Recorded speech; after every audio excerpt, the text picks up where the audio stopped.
Well, we are covering Washington, where history was made on Capitol Hill today. The Senate voted to confirm Judge Ketanji Brown Jackson to the U.S. Supreme Court. And joining us now is Dr. Sean Wilson, professor of political science at Wright State University.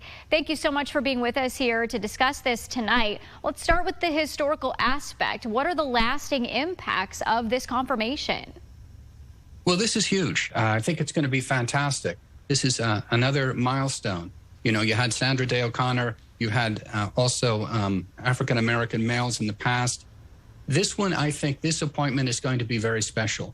I think she's going to leave her mark. She's bright. She's well qualified. And I think she's going to be a great addition to the court. 3 GOP senators crossed party lines for this vote, but the majority of Republicans voted no. How does Brown Jackson's confirmation affect the overall makeup now of the court? Now, this is going to be...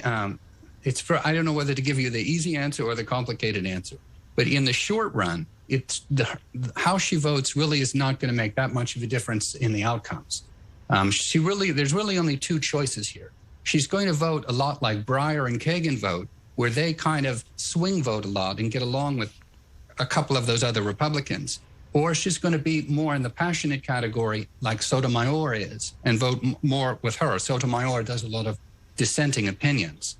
So because the Democrats only have 3 people on there, it's really not so much going to affect the court's bottom line in a number of cases. But in the future, the more complicated answer is in the future, it may, justices tend to, in the long run, make a legacy. And so she has that going for her, that she has a chance to leave her mark, not this term or next term, but in history. Yeah, some Republicans have called her an extreme outlier on the question of crime. They've criticized her handling of child pornography cases. Senator Ted Cruz essentially calling her too far left-leaning to judge fairly.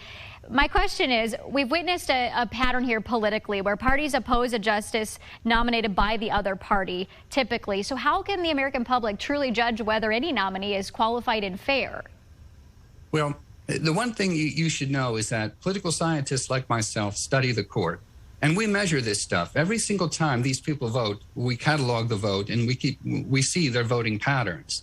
And each party has voters on the court that are a little more extreme. The most extreme conservatives today are Alito and Clarence Thomas. Those justices don't get along and don't vote very much with the other justices. For the Democrats, Sotomayor is going in that direction for those people. But Justice Kagan, Justice Breyer, Justice Thomas, and Justice Kavanaugh, they vote together almost 75% of the time. 3 and 4 cases, they are in agreement. So the question is going to be which kind of Democratic voter she's going to be, whether she's going to be a little bit more centrist or whether a little bit more passionate like Sotomayor. That's all that it is. It's whether you're one type or the other. Yeah, no matter your politics, a historic day here for the United States. Joining us now, Dr. Sean Wilson, professor of political science at Wright State University. We always appreciate your time. Thank you very much.